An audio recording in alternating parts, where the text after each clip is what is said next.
que no te veo, que no te veo, que no te veo, que no te veo.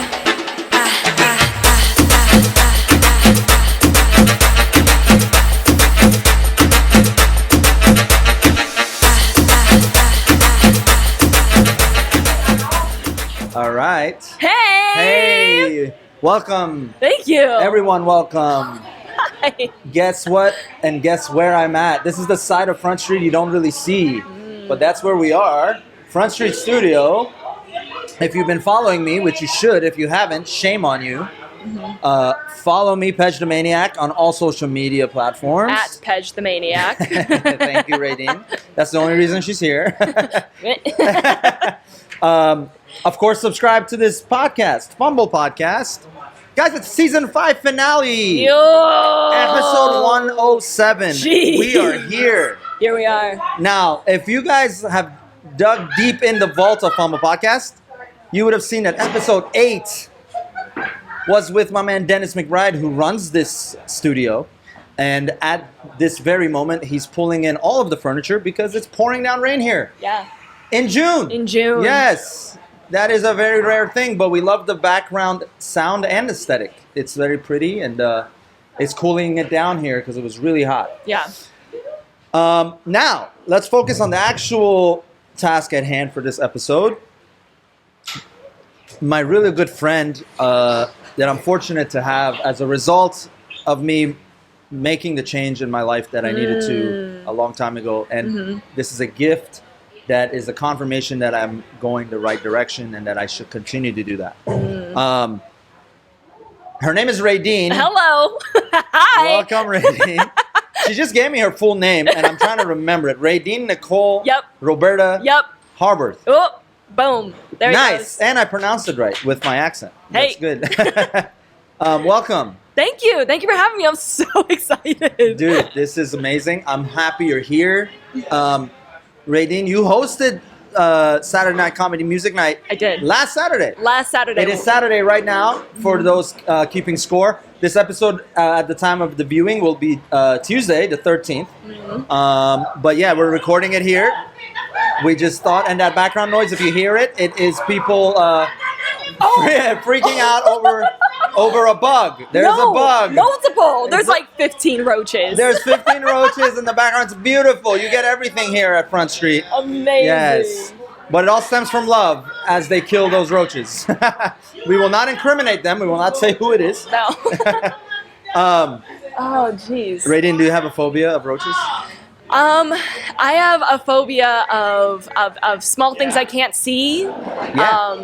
As well as like stinging bugs. Stinging bugs is a huge one. Yeah. Hornets, wasps. That's why I have a fear of needles. Like every time they put needles in, I'm like, I can't look. Literally, I cannot look at it. Yeah. And so then did you not get the vaccine because of it? I did. You did get it. Oh, I've wow. gotten everything I needed to. Yeah. Yeah. Oh, gee. Ooh, opa.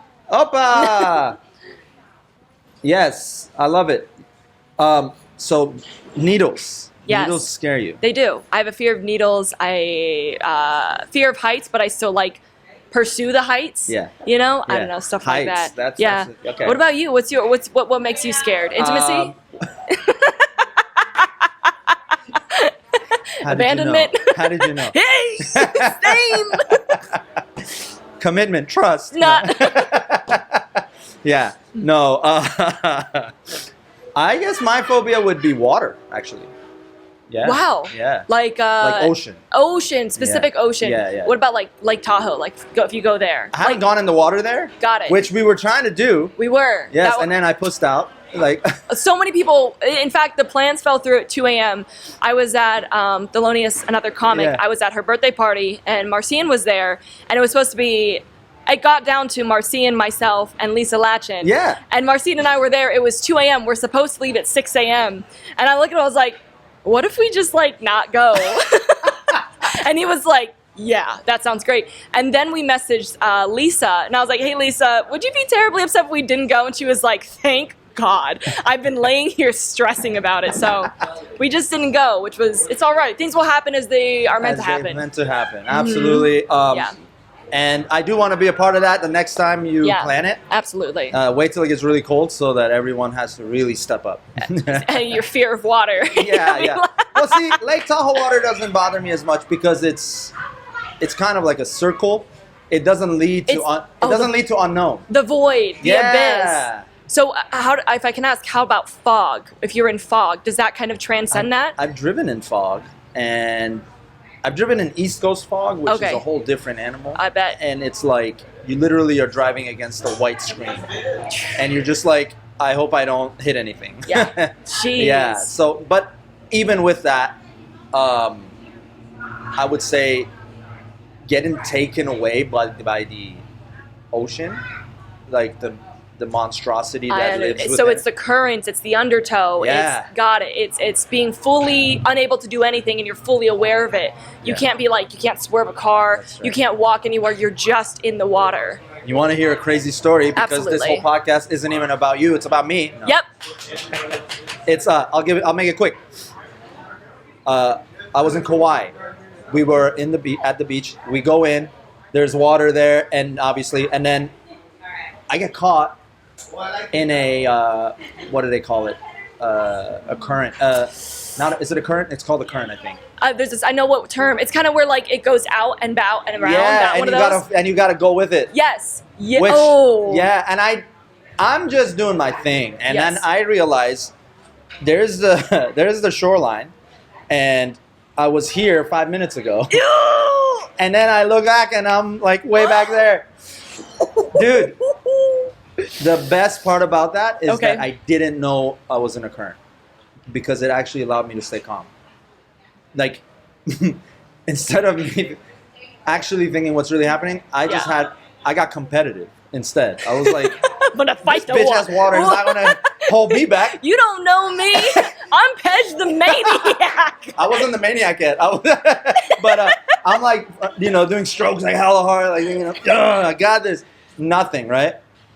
And then my ex at the time, I see her. She's just escaped it, and she's over there. I'm on a little kids waterboard. You know what I mean? Okay. And then I just see the lifeguard coming to me. This is the worst shit ever, man. And I'm sitting there, crisscross applesauce on his board, going back. I'm like, hey, what the hell was that? Yeah, I'm complaining to him like it's his fault. The lifeguard's like, this tan Howley, I can't believe he did this. It got locked. Oh, my apologies. Yeah. No, you're good. No, it's all good. But yeah, it's that was my. But what's crazy is that's not the reason why I have a phobia of water. The reason is because, when I see the water at night, especially, and then I see how it just goes and then it disappears, like that edge of the end. Yes. Which isn't the end. Yes. Right. It's actually it's the earth turning. Exactly. Right. Yeah. To me. Foolishly, I think you fall off or something. Oh, okay. Right? I know it's nonsensical, but it's the phobia, right? I mean, that's what the human race thought for however many years until we're like, spare the few people who are like the flat earthers. Maybe that's what you're scared of. You're scared of being a flat earther, or you are a flat earther. No, I'm not a flat earther. Are you afraid of the truth? That I'm not intimate. That I'm. Let's unpack this. I'm non-committal. Is that what you're saying? Man, yeah. So that's my phobia. Jeez. Yours is of height, and both very scary. Yeah. But I do want to skydive. I've done that. What? Okay, no, here's the wild thing. I need to hear this. I was in my early 20s, and I was going through this thing of I don't want to be afraid, but I was still very afraid of a lot of things, but I was like, fuck it, I'm going to do it anyways. Yeah. And what I did, even though it came from a very good place, I think about it all the time. I was like, this was so dumb of me. I didn't tell anybody. I booked it 2 months out. I was 19, 20, and I was like, I'm just going to go. And I did.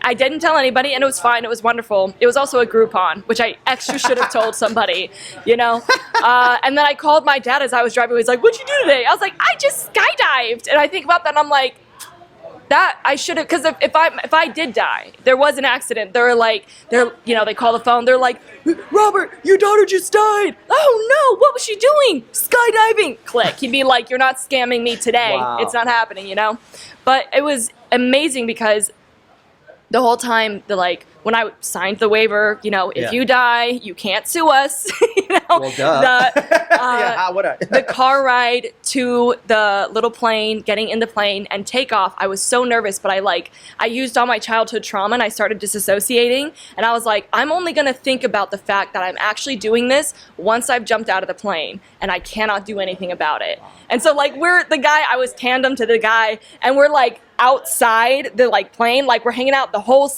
land and the air is outside, and I'm like looking at this. I'm like, let's go. Yeah. I was like, I'm not gonna look at it. And then we jumped out, and it was amazing and thrilling and wonderful, and I hope to never do it again. Wow. Yeah. How was the landing? Easy. Super easy. How long did it take versus how long did it feel? Man, I would say it probably took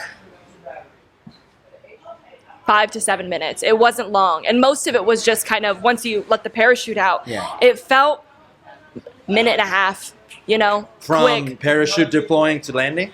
From jumping out of the plane to landing. Okay, yeah, it felt like a minute and a half, 2 minutes. Wow. That's quick. Yeah. Man. Just all the adrenaline. But you haven't gone yet. I've been wanting to do it. Do it. I will do it. Yes.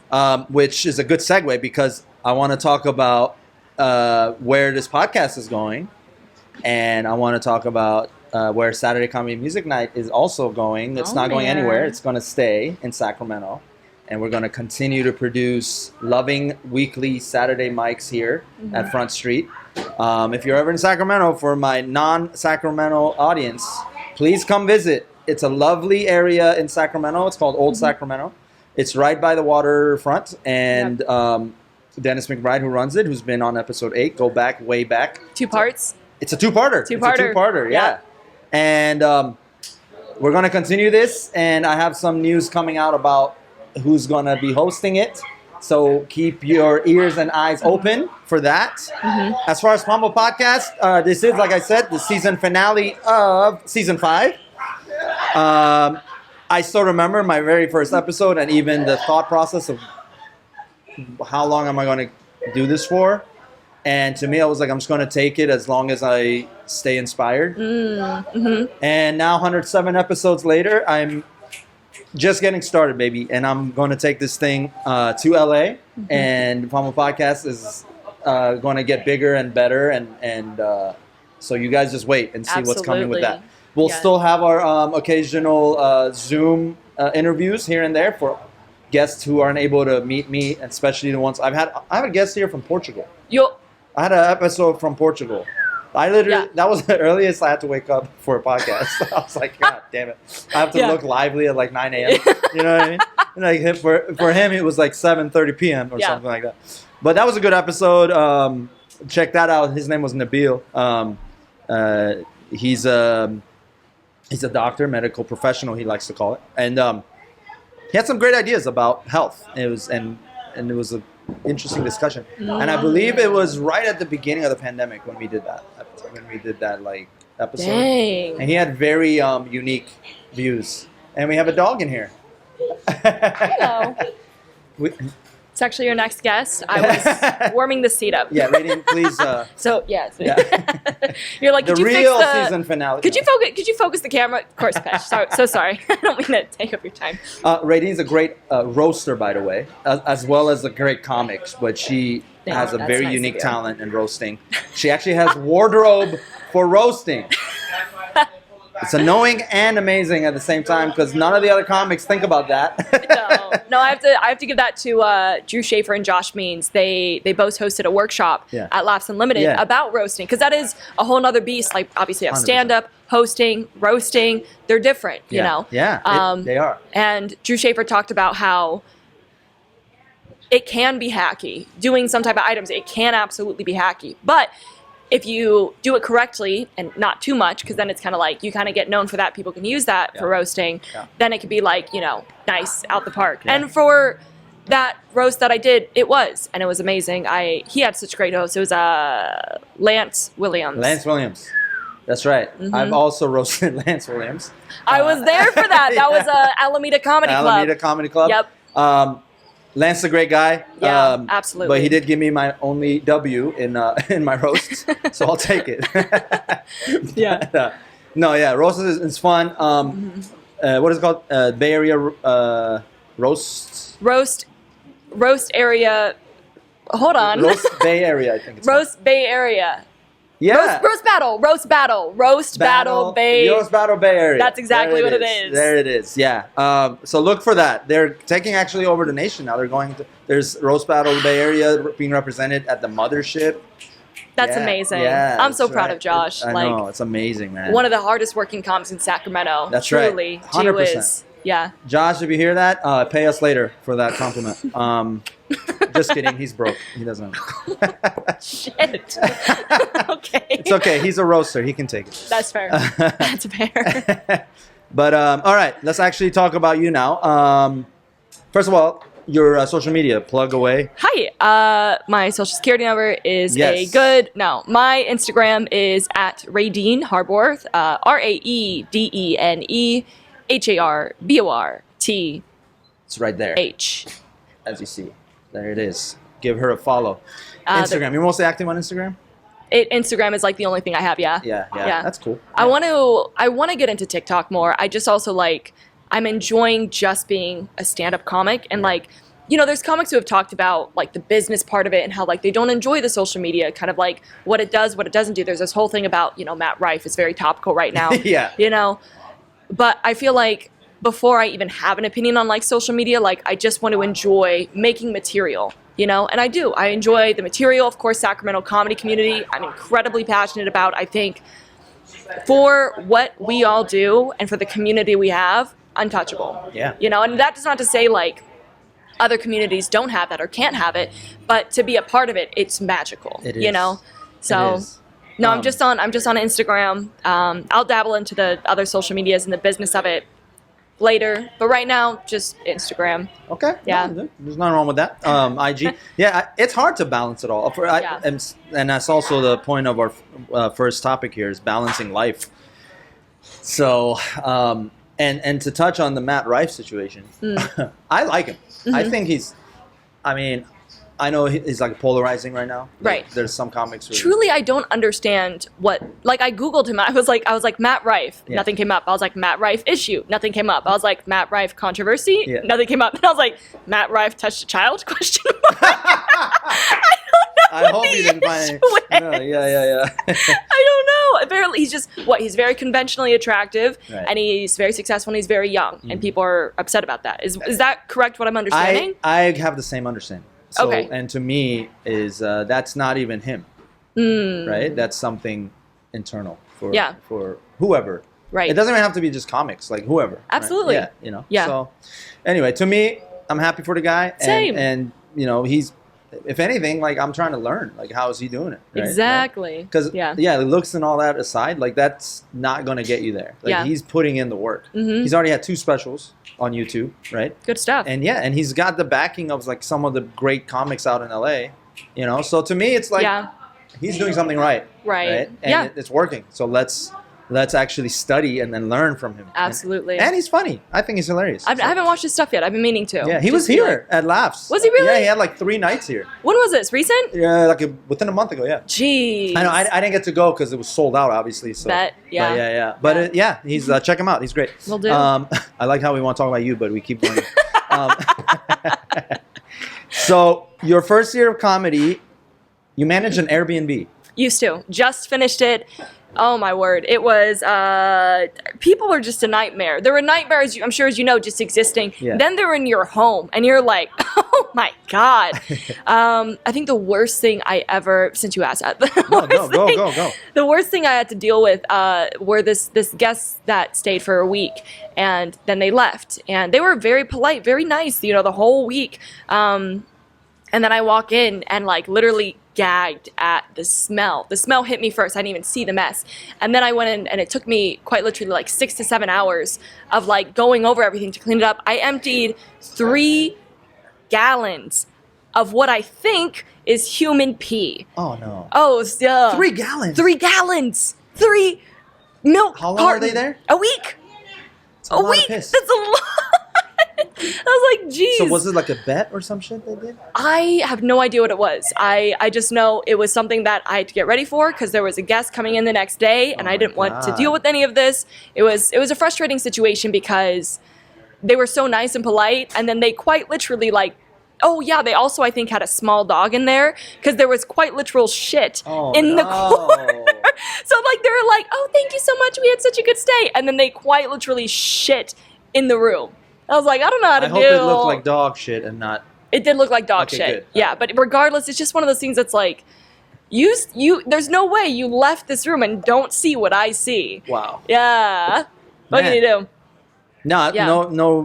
No wonder you left the the job. I'm grateful because it had me on like 24/7. You know, just like customer service. If someone needed something, if a guest had a last minute check-in, you know. So like whenever I left my house, every day I had like 3 rooms that I managed, and like every room had to be clean, the bedding had to be washed, laundry had to be done, the room had to be set up, the rest of the house that the guest had access to had to be set up, and then on top of that, like if a guest has a last minute check-in, they're having issues, there's an issue with the neighborhood, like. Which is, there's just things that are out of my control sometimes where they're like, there's thunder and it's loud. I'm like, oh no. I don't know what to do. Like, it's just mostly, I mean, I'm sure you know with like customer service, it's just pandering to people's feelings. So I was just kind of like dealing with that. And then sometimes I remember specifically I was hosting at Stab and like I'd be like, give it up for this next comic, and I'd throw them up there. And then I'd like text this person that like I'm trying to deal with something there. Man. Yeah, dude, so, that is balancing. Did you come up with any material from that horrific? I've got, there's so much. Like I remember there was even one person. She just cracks me up. She was there for 2 nights, and you always know the kind of like Airbnb hosts like red flags you get from guests, which is like not everyone. So like there's definitely circumstances and people where like this happens, but when a guest asks to check in early, that's one of the things where you're like, oh. Is this going to be someone? Because most guests who do it, or not most guests, a good amount of guests who do it just need to check in early. Yeah. Easy. Yeah. But the guests who insist on checking in early and like will not be flexible in any situation, it's kind of like, oh, okay. Yeah. So she checked in early, and usually I don't do that, but I was like, whatever, we'll do it. And she has this thing, apparently she has very sensitive hearing, super sensitive hearing. And so like, I couldn't have like the TV on during her stay, whatever, that's fine. The issue that happened though, it was 2 p.m. in the afternoon, and it was like, I think, it was kind of cold, so I put the heater on, and she messages me, and she was like, did other guests check in early? I was like, no, they didn't. She's like, oh, okay, why is the heater on? I was like, oh, I got a little cold, so I put it on. She's like, oh, why don't you put a sweater on? Wow. I was like, what? She was like, yeah, last night you had the AC going on, and I only got 2 hours, and I never hit REM sleep. I read it a lot going over it because I was like, there's no way this is happening. And I was like, I'm just going to have it on for a little bit longer. And since it's 2 p.m. in the afternoon, I just want to warm up the house. She's like, man, I really hope this doesn't turn into a big problem. And I was like, customer service. Yeah. I was like, hey, well, if you have very sensitive hearing, there's these 3 stores that are quite literally right across the road. If you want some earbuds, those will help. And then she's like, when I have earbuds in, like I can hear the pounding of my heartbeat. And I was just like, okay. She doesn't sound like she has a heart at all. I don't even know. Airbnb, it's just, you get wild people. That's sure, all. Man. Yeah. To me, I don't know. It's a whole other thing, man. What can you do? So, well, congrats on getting your freedom back. Thank you. Yeah. It's wonderful. I see my children. I go back to my home country. It's a whole thing. She doesn't have children or a home. Oh, thank God. So you had to balance that with improv and comedy. Yeah. And when did you officially like say I'm going into stand up and then improv, or did improv come first? It was stand up first. Okay. And for me, I always saw a benefit of like when I think of like, you know, Robin Williams, for example. Well, you're wearing his shirt, so that's nice. I am, yeah. No, I stole it off his cold dead body. That's so rude. That's so. What's funny is we both are like, we idolize. You know what it is? Like, I feel like both of you and I are like, we're really nice people. Like, we're like the first 2 people were like, I remember very specifically, I was at Jess Harding's show at Touchstone, and she was putting stuff away. And I was like, can I help you put the table away? What can I put, yeah. Can I, you know? Yeah. Like, but then we get a mic in front of us, we're like, just fire coming out. Exactly. But with Robin Williams, like, he is obviously an incredible stand-up comic, and no one's ever should ever, I think, argue that. But before he was a stand-up comic, he was an incredible actor. Yeah. He was a Shakespearean, taught Juilliard. Juilliard. He was Juilliard taught, graduate, and then he just got into stand-up because he was in between acting jobs. Yeah. So for me, I think for stand-up, I think it's not in the margins of the masses where you can just pursue stand-up purely and become a stand-up. There's got to be, it's in your benefit to have tools from elsewhere. Yeah. And for me, I think having improv has been such a benefit because one, I actually so enjoy improv. It's you do improv. Yeah. It's an amazing tool just to be a part of it. But then finding where the crossroads to both improv and stand-up go hand in hand. It's crowd work, thinking on your feet, getting used to getting away from your script, things not sounding like a script. And of course, improv, whose line is it anyway? You see long form improv. There's the Schwartz on Netflix. Yeah. You see them being so funny. But one of the golden rules that I've been taught is don't be funny. Just be the thing. Right. And the funny will happen. 100%. Don't push the funny. Follow the funny. Follow the laughter. Hit the tags, pound out the fucking, the pattern and everything. But I found it when I do improv, when I try to be funny and I'm go for the comic thing, little response. Barely any response. Yeah. But in improv, because it feels forced. It does. And the audience is smarter. They don't buy it when you're selling it to them. Right. They'll buy it when you're just doing you. Yes. Yeah. And they're also there for improv. They're not there for your stand-up. Yeah. They're not there for your comedy. They're there for improv. And that's what also I'm so grateful for, and I'm sure you can attest to, is improv has really helped me balance not to be a selfish comic. Because improv is about sharing the stage with everybody else. Yeah. It cannot be about you. That doesn't make you a good improver. It's not a healthy improver. No one benefits from that. But learning how to just give to your partners and give to your team in stand-up, it helps me because it's even though I'm on the stage for 5 minutes or 10 minutes, whatever it is, I'm going to be off the stage and someone else is going to come up. Yep. We share the stage, we share the mic, so that's been very helpful, grounding. So it was first stand-up, and then I thought it would be very beneficial to do improv. Yeah. And so I signed up for improv classes at Comedy Spot. Comedy Spot. Yeah. No, dude, it's true. One thing, it's a twofold thing. The positive I've gotten from improv and stand-up is that improv is a little more obvious, but even in stand-up it's actually not golf. It's basketball. Stand-up? Stand-up. Okay. It's a team game. I'm saying you were on stage one at a time, but in stand-up anyway, in improv it's different. But in stand-up you're under one at a time, but it's a team game because there's so many other factors that if you're not responsible for or responsible to, yes, or if you're selfish, it can get you not booked. It can get you to be blacklisted. It can get you to be labeled. Yes. You don't want to be labeled as a stand-up. You don't want to be labeled, honestly, in a good way or bad way. You don't want to be labeled because now you become a type. Not that I don't disagree with you, but just so I understand more, you said you don't want to be labeled as a stand-up. What do you mean by that one? I don't want to be labeled as the guy who always runs the light, for example. You don't want to be labeled in stand-up. I misheard. I misheard. Yeah, okay. I don't want to. Well, not just me.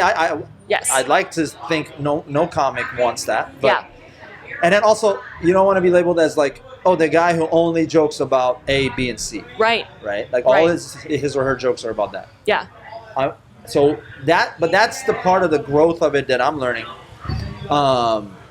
The other thing for me personally is that's a challenge. Everything you said I agree with. Improv has helped immensely. And for me personally, music, performing as a younger Pej, absolutely. that really helped me with stage presence and being able to move properly. Although the movements are subtly different from singing. Yeah. But I think for me, what I'm learning right now, because I do improv through Second City, and we're in our conservatory, and I'm this is my 8th class, meaning 8th course that I'm a part of. Nice. in order that I've come through. But the bottom line is this: I see now some of the challenges is I put improv in one cubby and I put stand up in another cubby. Yeah. And then when I finish my improv duties, I come out of that cubby and I go into the stand-up cubby. Got it.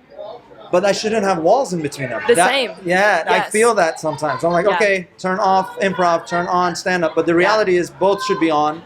Yes. And especially in stand-up, improv should be on. Absolutely. I mean, it's the same where like, I haven't, when I see you do stand-up, I don't see a lot of your music side come through, and I totally get it, where like, I think you had asked me earlier, why don't I talk about Airbnb stuff? I think because it's like, it's my reality, so like to then go to like my sanctuary and to bring that in, it's kind of like, I don't want to bring, it's obviously great material, and there's going to be a time to bring it in, I don't want that to be that right now, but all of that to say, I think with you being a music teacher, I haven't seen you bring that tool in, or that material in, but I think it would be, who better to talk about music, anything, than an actual piano teacher? Yeah. You know, and you're trained in music. I mean, Dennis was telling me that you lived out in Washington and you took the train out to Carnegie Hall and slept on his hotel room floor just to like see him, and took the train back. Like, that's actually true. But he made me sleep on the floor.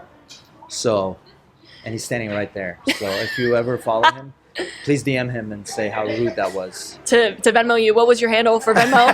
At Dennis. This is. By the way, follow. You switched a QR code from Front Street to back. Yeah. Pay for my back bills that I have to pay for. No, that was an amazing time, by the way, going to Carnegie Hall. But you're right. It's I think you bring up jokes about a topic that is real to you when you've healed from it. Yeah. And that's hard. Or healing. That's the hard one, I think, is when you're healing. And like, we were talking. I've seen comics come up and they haven't healed yet. And they talk about it like it just happened a week ago. And I've seen they get through it. It's either not hitting because people feel funny and they feel serious. It's an energy thing. It's not even if you're smiling or not. It's you pick it up. Yeah, you pick it up. Yes. So like, I've seen comics like literally leave the stage in tears. Yeah. Because it was too much. You know what? If I could draw a parallel to that, I think it's interesting that similar thing also happens in roasting. Oh yeah. You know? Yeah. Like there's people like there's comics who go up, and I felt it and I've seen it, where they'll go up and they're like ready to roast, and then they receive the roast, they're like, I don't like this, and there is no slight or no shadow onto their feelings. Like it's hard. Yeah. People being up there and like, gosh, who was it? I think it was Marcian. Yeah, Marcian roasted me on my hairline. And I've never once thought about my hairline in my entire life. I knew it was a widow's peak. I didn't know how severe it was. Yeah. I didn't know it was clinical. But he had said, he is like, Raedene has a happy trail on her forehead, which is so good. Yeah. You know, but it's like, if you're not prepared for that, you know, and to receive those hits, especially in like, comedy is a sanctuary, stand-up is a sanctuary in our community, and so to receive that from another community member, it's kind of like, I signed up for this, you know. But I'm glad you're telling me that. No, because that is, there's a truth to that. There's also a benefit. Rain. Wow. There's also a benefit though, because if Marcian didn't point that out to me about my hairline, it's literally my opener now. Like, that's what I do. And I've noticed a shift. And actually, but you healed. Well, no, I've noticed a shift in my comedy, where, to plug another podcast, Love and Comedy Podcast. Yeah, Love and Comedy. Okay, that's enough.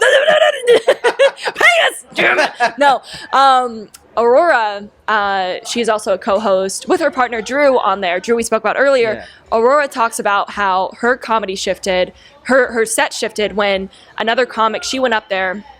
And she came back, and she got advice from another comic who'd been doing it a bit longer. And like, he asked her, he was like, "What are you?" And she's like, "Oh, I'm a human." And he was like, "No, literally, like genetically, what are you? Because I spent half of my brain listening to your set and half of my brain trying to figure out what you are, you know, like where you're from." And she used it, I think, on her next set, and she noticed like people were like kind of able to check mark that off and then zone into her comedy, you know. And so for myself, like, I just go up and I'm like, guys, I have oh no, I'm so sorry, I missaid what Marcian said. He didn't tell me Lexi told me about the happy trail. Marcian said I have a receding and ascending hairline. Yeah. Which is ouch. Jeez. But respectfully true. And I've I've melded that alcohol and saying. Yeah. See what you're missing when you're not here? We got to party all day on Saturdays, all right? The music comes out. Yeah. And then... Petch is actually going to twerk right now. Throw it back. There you go. Don't do that ever again. Yeah. I have a bad back. Yeah. What was it? So I've used that now for my set where roasting is so helpful to get other people's perspective directly, especially from a comic's perspective who does this, where they're like, this is this thing of you and this is why it's funny, you know? So I've used that in my set and I've noticed like people... Well, you own it now. And they also, it gets the audience on your side where it's like, we talk about talking about things that are hurtful or, you know, you haven't healed from. Yeah. You've got to kind of get the audience on your side. Yeah. And one way to do that is to poke fun at yourself, be like, before I make you laugh at all these other things, here's how you can laugh at me. Yeah. You know? Yeah, dude. I think I've kind of just taken everything Aurora and Drew said in their thing and I was like, yeah. Well, but that's why it's a team game is what I'm saying, man. And it's not just when we're on stage. Because we're like the community here, and that's what I'm learning is, we're all so hungry for this. You know what I mean? Like so, and we're all sponges. Like we're trying to soak it all in from the vets. Truly, you know, and the vets are around to talk to us. 100%. That is 100%. amazing. You know, I just like every time like a vet comic or an older comic or even like someone who's been in this for 2 years, Tyler Cantu, who like talks to me or talks to anyone about this or puts out resources or is like, hey, go do this workshop, hey, go do this thing, hey, or on Facebook, hey, comics for doing this, be aware of this. It's like, geez, thank you, man. Yeah. Oh. Actually, speaking of Drew, he told me to sign up for the World Series of Comedy, right? And I did that. And though I didn't get to perform on it, they did the notes. Yeah, they gave me the notes. It was huge. My, amazing. And it was like well thought out. Like it wasn't like just some bullshit. Like it was like a full ass excerpt from each of the judges. And they said there's more judges that are going to write on this and send it to you. I'm like, that's amazing. That it's indispensable because like stand up, you can come up here and like absolutely you go to more mics, you go up and you say your spiel and you say your set and you learn from that. But it just like it's like little things like, you know, it takes one person to be like, hey, do you know that you do this? Like I learned up in Stand Up 101 class at Comedy Spot. Yeah. The first rule was take the mic out, put your mic stand behind you. And of course there's like, you know, exceptions to the rule, of course. Make it work how you make it work as long as you make it work for you. But it's those things of like, do you know you do this? Yeah. Would it help if you paused here? Yeah. And having vet comics take the time to talk to us, especially when we're like sponges, like I just passed my first year. I'm pretty sure like you've been in this for like, you know, I how think was we it? kind of started around the same time. I started in December of 21. December 21. So, that was about 3 months before me then. Okay. Oh, did you start with Anu about the same time? I feel like we did. Yeah, she started in November and I started in December. Got it. I started at Laughs, but then that's right. That was your first mic. Was the Pro-Am. Pro-Am? It would have been this Pro-Am. Jeez, what was that like? It was exactly what it should have been. Well, more so, I guess I'm wondering, what was it like to go to Laughs Comedy Club, which is one of the established comedy clubs here in Sacramento. That's right. And you had their Pro-Am, which is a full-on production. Yeah. And then to shift and adapt to the other open mics we have, like at Golden Bear or Luna's, you know, where it's not that it's not a full production, but the scale of it is a little bit downsized. Still the full experience. What was that like to pivot from? I'll tell you. You know, Ellis Rodriguez, who was the host that day. Damn, Yeah, I was lucky that he was there because he sandwiched the truth with love. Like he was like, and he told me he grabbed. I remember vividly, and he might not even remember this as vividly as I do. But I did my set, 3 minutes, got the light, bam, and then I come off stage, and after the show is done, he puts his hand on my shoulder. He's like, "Primo, I don't know if you're funny, but this is not where you start." He's like, go to all the other clubs and then come back here. Damn. And I was like, and I didn't take that in any other way but like love. Yes. Because I knew he meant well. Right? And now him and I are good friends. Yeah. Or at least I think so. He's like, who is this guy? Peach? Like, yeah. But no, but that was amazing. So Ellis, I appreciate you, man. But that's the thing I feel like from comics when you talk to people, you like we're newcomers, so coming into really the craft obviously of stand up, but also like other people are working on this craft. So for them to tell you the truth straight up, respect that completely. Right. You know, like I had a comic recently just tell me some things of like, hey, you do this during your sets and it's hard for your joke to fully hit because you do this. Yeah. And it was like, thank God for telling me this. Cause like, I'm just going to watch it and go like, okay. Yeah. Wow. Right. Why do you know? like drool when you watch No, yourself? Yeah. You know, because you're like, I can't believe I got on stage, Right, and it's right. like, I can't believe you got on stage and you keep on doing this goddamn shit. Yeah. You know, Yeah. so it's having a vet, having an outsider's perspective or another person's perspective Yeah. is so beneficial, and our community here does that. You know, which 100%. is incredible. So you true. know, So true. yeah. Yeah, man. There's a lot. There's a few other stories I have that of vet comics who've told me like, Mm-hmm. and to me, I need you to be straight up. Like, Yes. if you pussyfoot around it, like I might not learn, Right. right? Because Yeah. then I think you're complimenting me, right? Like you do this thing and maybe you should. Thank you. Thanks. I'll do it again. Thanks. Follow me. Yeah. It's like so naive, but yeah. Lord. Yeah. Yeah, so it's been good. So, so that's why I look forward to bad sets sometimes because you learn a lot more.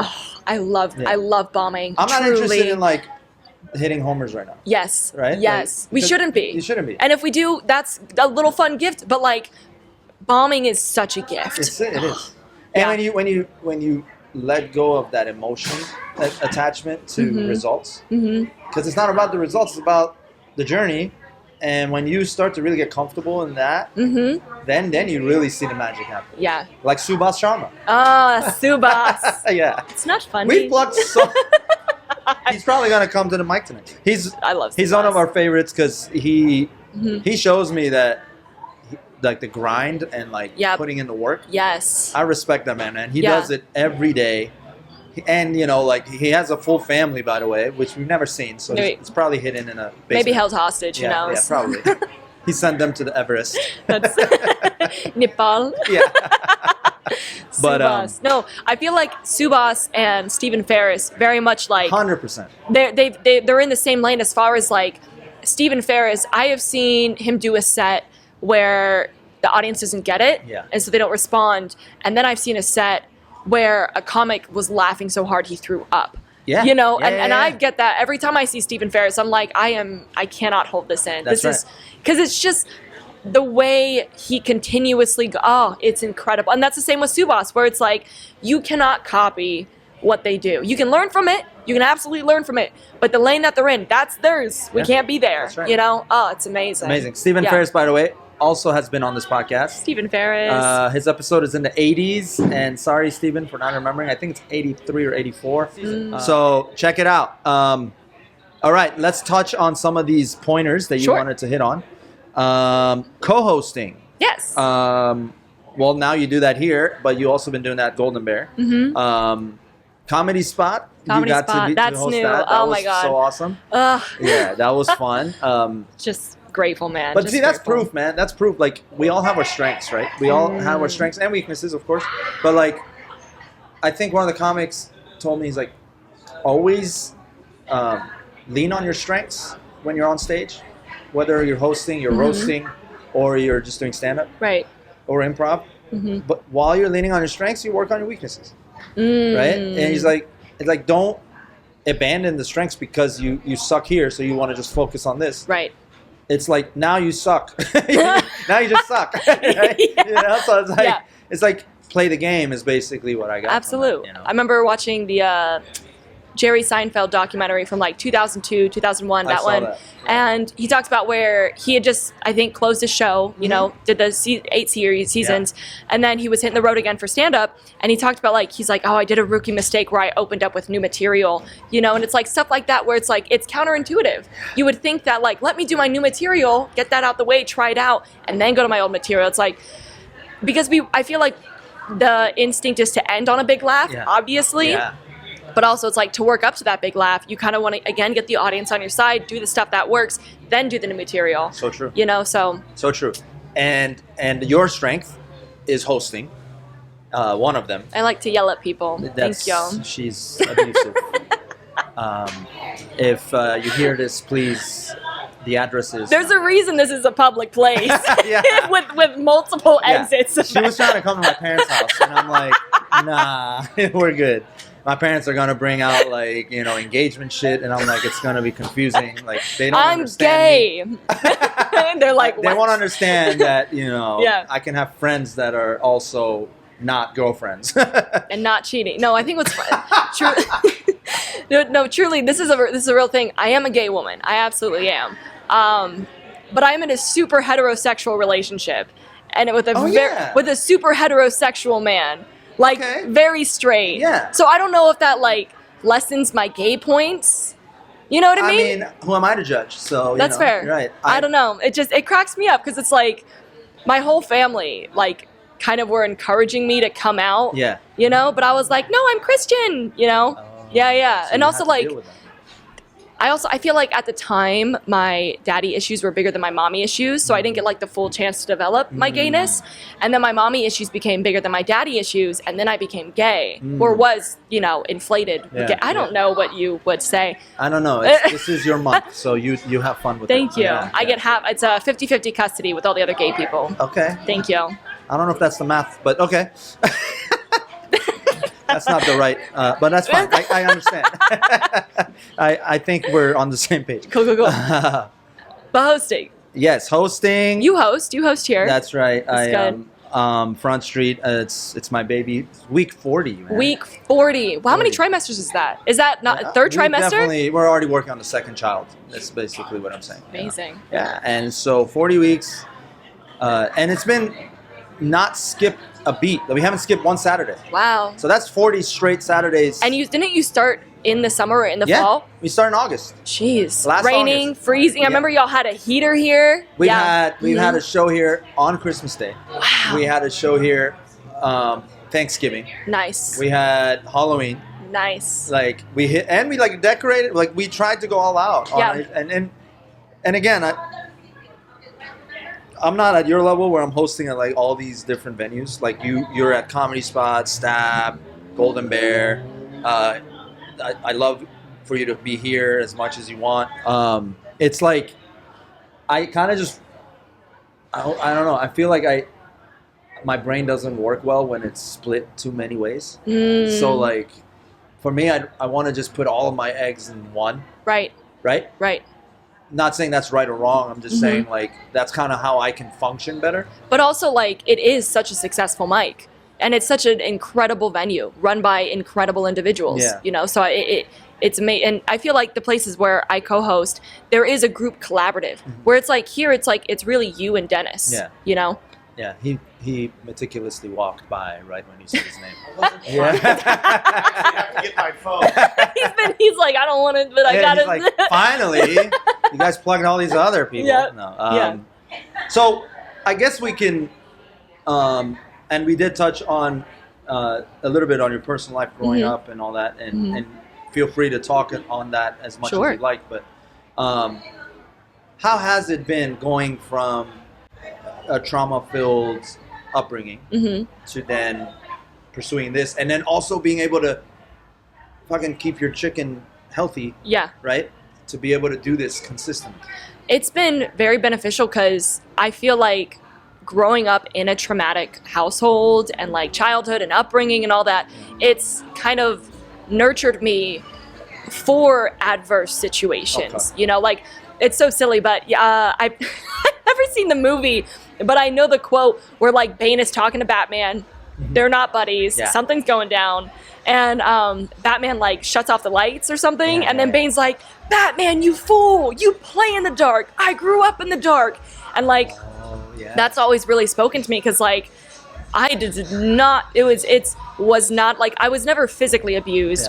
Emotionally, mentally, absolutely. And that did have a toll on me physically, but like very neglected. The adults in my life, any opportunity where they could kind of stand up for me or take care of me as a child, they would always choose themselves and their happiness.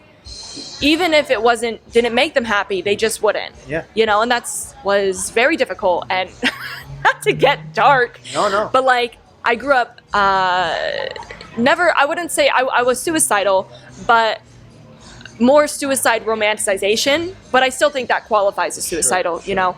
And I never did, because I was like, one of these days I'm gonna get out of here and I'm gonna live a fucking great life, you know. And so it's kind of that. But Where's here? out of this situation would not happen anymore, you know. And I would put myself around people and in environments where they would support me and themselves. You know, I didn't see why those all couldn't happen, per se. But it's funny to me because recently I was like looking back and I was like, man, all those days where I wanted to kill myself because things were so terrible, I was right. Like, like if I did kill myself, like in the ether, I'd be like, yeah, that makes sense. That makes sense. So you with know? that, you didn't. Somehow or some way it didn't happen. Yeah. And do you believe everything happens for a reason? I think that every opportunity given, you can turn it into anything you want. Like there's this little math thing that's like, what is it? The property of equality. And it's you have those brackets, right? You have the curved brackets, then you have those hard brackets. And the hard brackets, the rule is you can throw any number you want in there. It's always going to end up positive. So for example, like you could throw in negative 500. It's going to be positive 500, and it's based on the example of like, if I travel 5 miles to the store and 5 miles back, I didn't travel negative 5 miles back. I traveled 5 miles and 5 miles. Yeah. And so for me, I look at it where to say, does everything happen for a reason? I think if you're aware of it, so for this property of equality, all the really shitty, terrible things that you know, the guardians around me did and said, didn't say, didn't do, I just look at it like all the universe was showing me was the scope of what things could be. You know, like, yeah, on one hand, this is terrible, and this is at some point even unforgivable, you know, but on the other hand, you can accept it, you can move forward, and you can understand that you were just a child when that happened, that was out of your control, and you were there, they did that because they're a bad person, they're a bully, that's what they did. That doesn't have any impact or perspective on you. You know what I mean? But that takes a lot of poise. That takes a lot of depth to be able to separate that. So I want to commend you, first of all, for being able to be like, okay, and literally like break it down to just breaking it down logically when you were directly impacted. So that not everyone can do that. So like, I hope people are listening, and if they're dealing with their own trauma and they can see Raedene's and hear Raedene's story and find some inspiration from the fight and in all of that, you were able to find your calling in comedy. Oh man. No, like that in itself is like, there's multiple rare things that you're doing is what I want you to know. Like I have multiple friends who are dealing with depression right now because they're in a career they hate. Right? Yeah. Right? Yeah. And they know it. But it's like, I'm here. I spent 12 years to get here. Exactly. You know what I mean? Yeah. So like to them, it's like those 12 years are more valuable than the next 30 years. Exactly. They're like, I spent 12 years to get here, so I'm going to spend the next 12 years, what? Working and denying that you're not happy? You know, and it makes sense where it's like, oh, you can't, like, I understand the argument where people are like, oh, but I can't just throw everything away and like, I can't just live my life on a whim. No, not at all. You don't have to do that at all. Yeah. But also like, the truth of the matter is, you literally could die any day. That's it. You know, and that is out of your control and you'll never know. And when it happens, like, I hope you're never in a situation where you do know, you know, the abyss of the water, you know, but it's also a thing of just, you know, you don't have to, I think there's this self-sabotage, this self-torture, this self-punishment that people put themselves on, where they're like, I don't deserve to be happy. Happiness is for other people. I just cope. Yeah. And I think it comes down to, I've had this thought I've kind of been throwing in my brain where it's like, I wonder what, if people's comedies, people's sets, people's stand-ups, how we think of comedy, what we do, is really a replication of relationships and times we're trying to like revive. Yeah. You know what I mean? Yeah. And so I think in people's lives, you know, what relationship as a child, as a teenager, as a young adult, what relationship are you cycling yourself through and not fully healing through or allowing yourself to push past? Yeah. You know, It's just a challenge. oh yeah. It's And there's real tragedy. There's like my nephew passed away in my senior year of high school. There's actually a little bit of a funny story, and it's funny because it's like so ironic. He passed away my senior year of high school, and when I was practicing Christianity, I went to Jesus Culture summer camp. I was like huge Christian. Okay. I didn't cuss at all during high school, like nothing, you know. And I went to the summer after when he passed, and I was in worship, and a lot of emotions came up, and I started crying, and I was like 17, and this 13-year-old boy, this 12-year-old boy came up to me, and he was like, "What's wrong?" And I was like, I don't want to get into it. I was just like, "Oh, I'm just thinking about my nephew," you know. And he goes, "Oh, okay," and then he fucks off. And then he comes back. He's like, "God just spoke to me. He just wants me to tell you, your nephew's gonna live a long life, and he's gonna be okay." oh my God. And I look at this man, this little boy, and I'm like, "Thank you." Oh, man. What was the point of this? Oh, real tragedy, real trauma. So I've seen, you know, individuals be in grief and in bereavement and real trauma. Ooh, and I'm not saying there isn't, but like stuff where that people absolutely have a reason to be heavy about. There is no slight and there's no shame and there's no arrogance in saying, I accept this for life as it is. Yeah. And in not in spite of that, but in love and in respect of that, I'm going to allow myself to fully heal as much as I can and to continue to do so. And to live a life worth living for myself on my terms. And that's hard. That is, you know? Well, it's beyond hard. It's perspective in the long term, I feel. It's also counterintuitive. It is counterintuitive. You know? Yeah. I think I feel like the biggest thing with unexpected passings of close family members, especially when they're young, is it can be a lifelong of why, right? It can be a lifelong of why, and I need answers. Yes. And that can drive you into a very scary place. Absolutely. Right? Yep. And it can make you want to end your own life. It can. Yeah. But it's all because we don't know. And it's all because we don't know what happens on the other side, right? And we treat this side as a gift, more so than the other side. And it's subconscious. And like if I ask you, like, what do you think happened? You might say, I don't know, but it must be better than here, or it could be better than here. Right. Right. Depends on how you. Again, it's perspective, is why I said it. Yeah. Because everybody's living a perspective. And some perspectives are shared, and that's what causes social norms, right? And some perspectives are more for me and for you, and we don't share those as often. Right. But I think we should, because it actually opens up our brains. Absolutely. Right? Yeah. Like you practice Christianity, right? I practiced Baha'i faith as a teenager, growing into my 20s up until like 25. And it was like, and while I was in it, I thought I had all the answers through that lane. Yeah. But I didn't see it as a lane. I saw it as the way. Yeah, you saw it like this. Right, tunnel vision. When it's this. Oh my God. Dude. What the hell? I was about to end this thing. What? Now it's like, we gotta go another hour. Yeah. That's crazy. All right. Yeah. And this also equals equal. For those listening, I held my hands up, I don't even, parallel to my face, and then I flipped them perpendicular. Oh my God. So you don't even have a mouth. You don't. This whole time.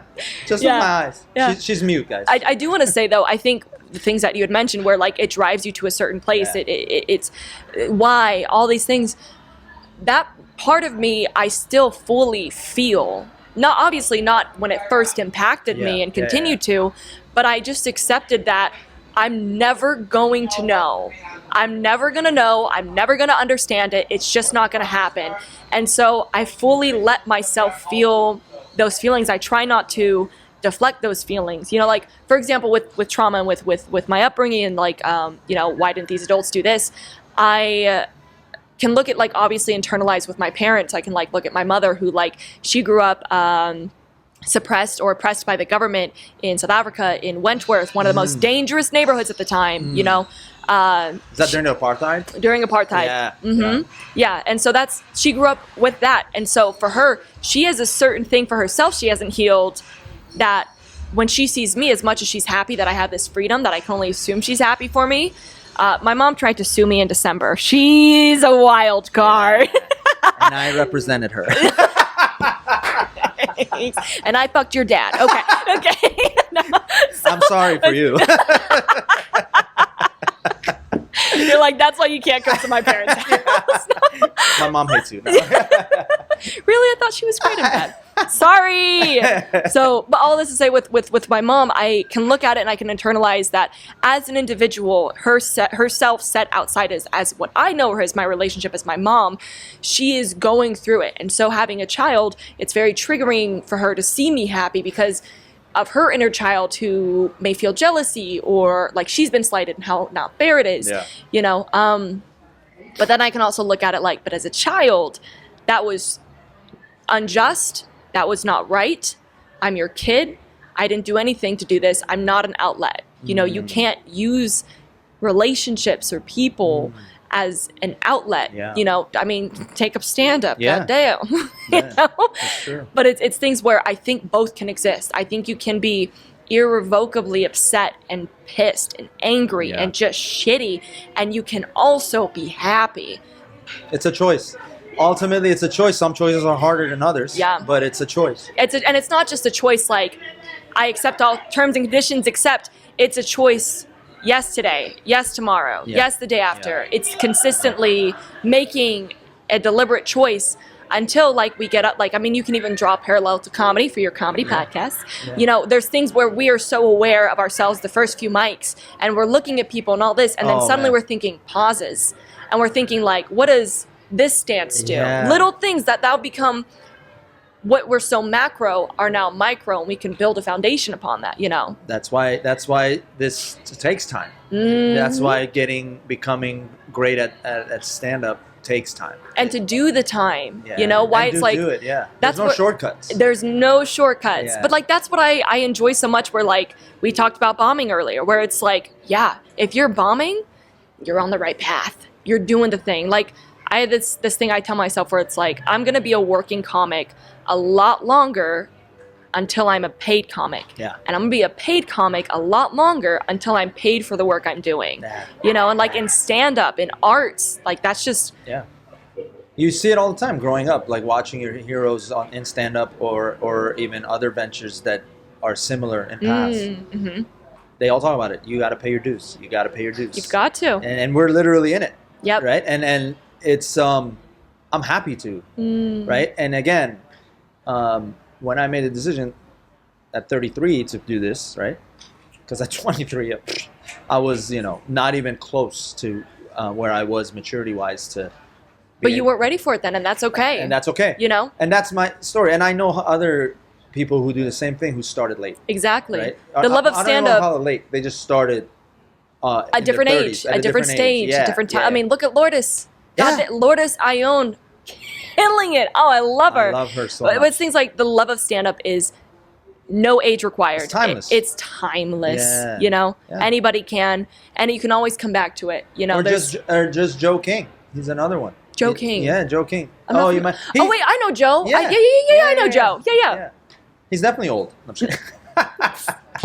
No, he's sweet. He's a nice guy. But yeah, man, keep doing it, and to kind of wrap up this idea of our elders and everything they dealt with in the countries that they were, and the human right violations that they had to endure. And in my country of Iran, they still do. Right now, currently. Currently. And that weighs on you mentally. And it has... And that's the self-punishment. Yeah. Long-lasting, long-past... And by the way, mental health isn't a hot topic in some parts of the world still, right? As much as you and I talk about it, and we're open to getting the help we need, that's not even thought about, right? Like, and that requires a cultural evolution. I would like to just kind of add on that, where Yeah. I feel like there's this scope of topic that's like, we have to talk about it more. We need to discuss it. Abso-fucking-lutely. Yeah. Also, though, I think it's a very natural thing for people to discuss it. I think it comes down to like accessibility of resources and accessibility of knowledge. Yeah. Give the people the knowledge. They're going to figure it out. They don't need they don't need a first world person like me, Sacramento, being like, believe in yourself. Yeah. You know? Yeah. They give them the knowledge to figure it out. They have the intelligence. They have the respect, the dignity. They'll figure it out. 100%. So it's not just like, hashtag mental wellness Yeah, month, yeah. mental wellness, mental That's wealth. the other 11 It's not just like, it's not just posting a hashtag. It's getting the resources in the people's hands. Yeah. And that's what you do here at Front Street. You have this, I'm looking at it now, you have this whole setup for be the voice of Iran. Be the voice of them, get them the resources. Yeah. It's still going on. By the way, they figured it out themselves. Yep. The people inside of Iran, now almost 8 months of it, they've had enough. 44 years of oppression, and they If I remember correctly, you were saying that when you were younger. Oh no, your sister was born before everything was implemented. You were born after. I was born after. She was born the year the first revolution happened. Yes. In Yeah. 79, my sister was born. Not to age her, but I just did. But she doesn't listen to this anyway. It's fine. But like, yeah. So she was. They call us the revolution, the children of revolution. So like, it's basically everybody's born after 79. It's like, including my sister. Like, it's we were revolution children, and now those children are at our age, and then their children and themselves are what's in the streets trying to fix Iran, to take it back to what it was. Yeah. Or actually take it beyond what it was. Yes. Right? Because back what it wasn't a great solution either. Yes. Right? It was hence why there was enough people in the streets in 79 to overthrow the king. The king was much better than what they have now. Right. But monarchy system isn't what they want. Right. Right? And so now that's what like most of the 80 million in Iran are in the streets. Most. Wow. Which is insane. And the minute it passes a certain threshold of number, there is actually a math they've done. It's like if it passes like the 65% threshold, I believe. Don't quote me on that. It's a high enough percentage where if it happens, that government has no choice but to leave. Wow. Like it becomes unmanageable. Wow. Right? Yeah. So it's like, I'll use the ocean as an like it becomes a phobia. It's like, whoa, it's like a wave coming, and I don't have nearly as enough soldiers to battle that. It's mentally overpowering. It's too much. Yeah. It's but not just mentally, also physically. Yes. Like they can literally shoot bullets, and whatever's left is still going to overthrow them. Right? Yeah. You can your gun is only going to have so many bullets. Exactly. And then what? I also think there's a mental, I don't know if this is like getting into like the psychology bit, but like the emotional capacity of like, how much can you shoot your gun as a soldier or whatever you're a part of and see the people of the country fall down to keep on doing it?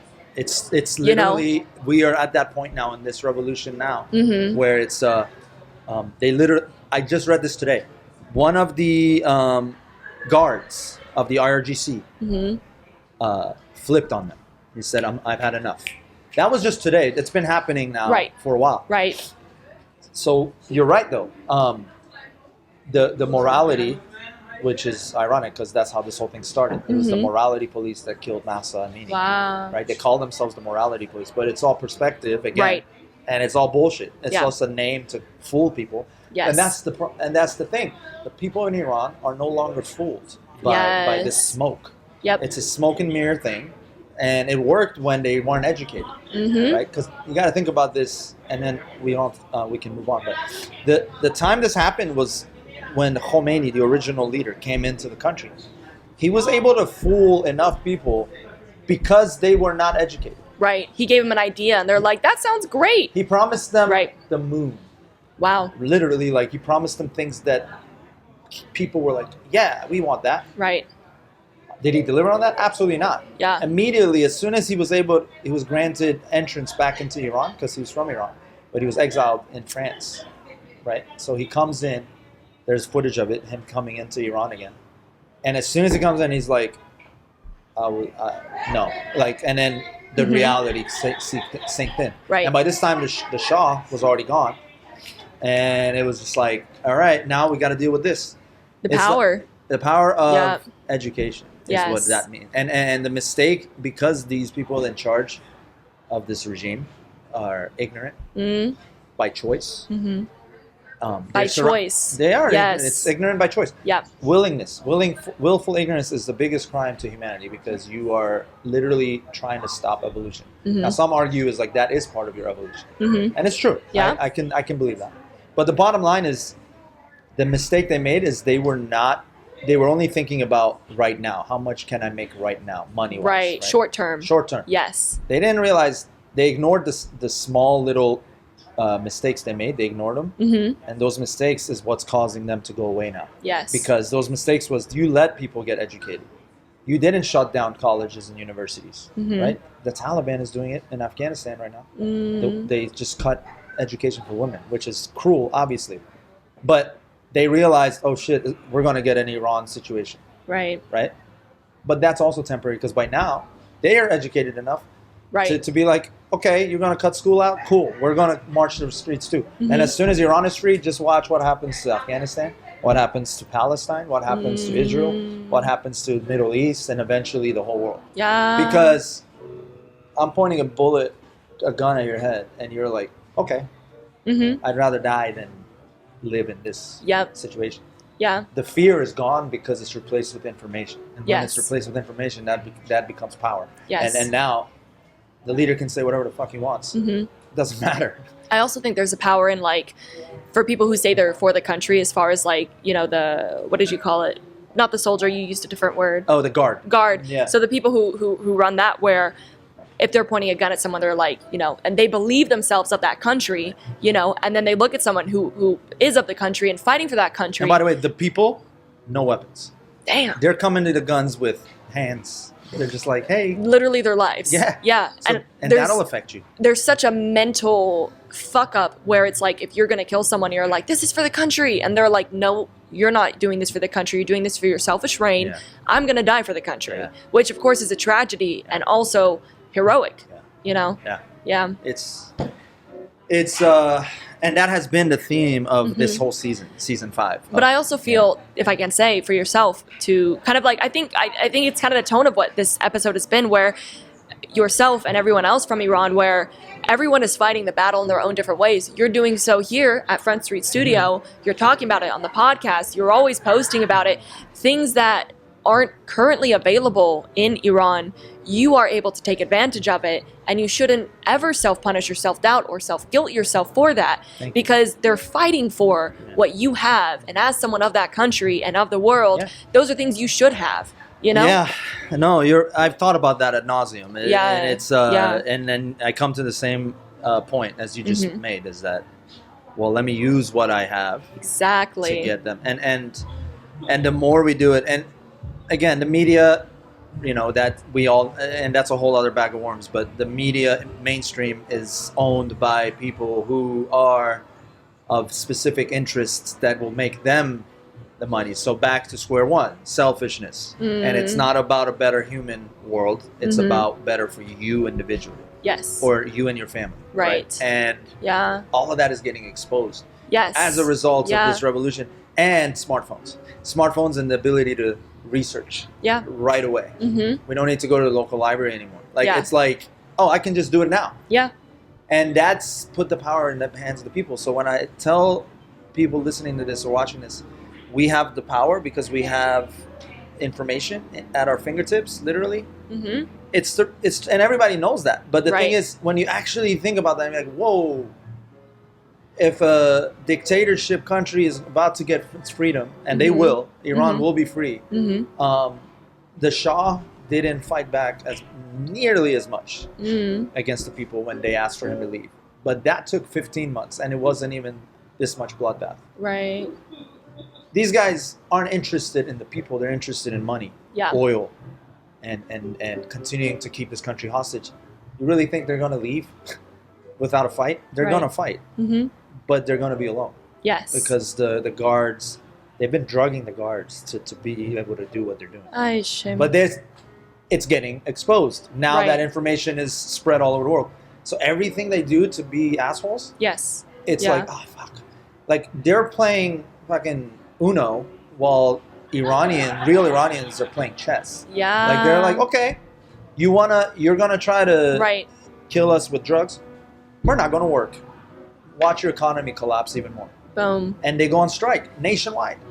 And there's videos of it, like every store in like 15 countries, 15 provinces. Damn. There's just videos of the whole, it's like a ghost town. Yeah. What are you going to do if there's no world connection that you depend on these people for, Yeah. and they're not going to do it? They're way smarter than your smartest guy. Oh, yeah. You know what I mean? So, Well, because the smartest guy, I think they think they're so clever, where it's like you have people who are literally fighting for their lives. They're fighting for, as you say, short term, but Iranians, they're going for not just they're their leaning on lifetime, their 4,000 years of history. that, and also they're thinking of themselves, their children, their Yeah. children's children, the future of Iran, Yeah. And they know that if they allow this government to continue, there is no future. Exactly. They're literally destroying that country, literally. Mhm. Like, they're giving away parts of it just so that it becomes weaker and weaker.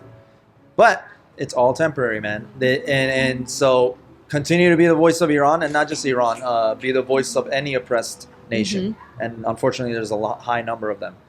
Human rights is not reserved to borders. There are no borders. That's all made up. Okay, so just remember that. We made up these rules so that we can be comfortable, but the truth is uncomfortable. And when we are able to face that, like the brave people of Iran, the brave people of Afghanistan, Palestine. I put Palestine and Israel because the people on both sides are innocent. It's the governments of all of these that's making a bad name for those people. And humanity is realizing that it's back to these small groups of people who just want world domination and power. Right. And no more.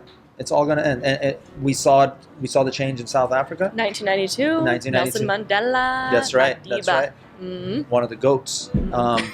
I love that for a world pivot, like revolutionary. Go for sure. We are comics at the end.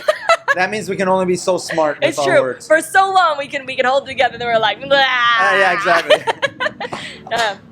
This has been episode 107, season 5 finale. Boom. I couldn't have thought of anybody else to finish out this season than my good friend Raedene. Raedene, one more time. She's so sweet. You see that? Give your Instagram handle again so people can follow you. Yo, you can find me at Instagram at Raedene Harborth. That's RaedeneHarborth. It should be up in a little pop-up. Also, That's right. some very exciting news. Yeah. Okay, so I also co-host currently at Comedy Spot, Golden Bear. Comedy Spot's on Tuesdays, Golden Bear's on Monday, Stab flips on Thursday and Sundays. Yeah. You can find me there. I always post when I'm going to be there. Super love it. Super grateful for the community and the opportunities. The exciting news, I got accepted today in my first festival. No way! Yes! Which one? Can you say?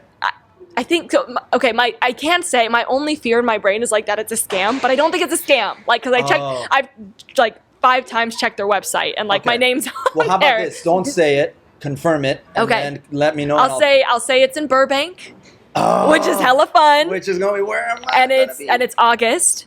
Hey. So this is my first festival that I'm accepted into, and I'm grateful for the opportunity to learn amongst my peers and my uppers and to become a better comic and ultimately a better person for the community. So I'm really. I love it. Oh, You I deserve cried. it. Oh, you should. cried. You should cry. Cry right now. No. Cry on camera. Okay. No. Dude, that's awesome. Thank you. Burbank. Which is a great segue to say the next episode of Fumble Podcast will be the premiere episode of season 6. And you're going to see me in a whole different setting. Am I abandoning Sacramento? Of course Yes. I am. Absolutely. Jeez. Yeah, fuck these guys. No, I'm always going to be, Sacramento's always going to be home to me. I've lived the longest in Sacramento out of all the time I've been in the U.S. Wow. And I hope that record stands at 20 years right now. I've been in Sacramento, 20 years. and the Kings sucked as soon as I came, and now that I'm leaving, they're good again. So, They hate you. I think it was me. Yeah. But I'm fixing the problem. So anyway, I'm gonna bring a little bit of Sacramento or a lot of Sacramento to LA. I have big plans for my crew, my original comedy crew out here. So stay tuned. There's big things coming from the podcast, from my comedy career, from my acting career, from Sacramento as a whole. I'm putting them on the map as much as I can, and it all has to come from one place, and that's love. I love you guys for tuning in. I love you guys for joining me for all 5 seasons. Check out any episode you've missed. Subscribe. Follow me, Pej the Maniac, on all social media. So Sweet. Heck yeah. I could do a little like host outro if you want. do it. Okay, cool. Y'all, that's been your Fumble Podcast. Please give everybody, it's Pej the Maniac! Yeah! Thank you guys. We'll catch you on season 6. Dale que no te veo, que no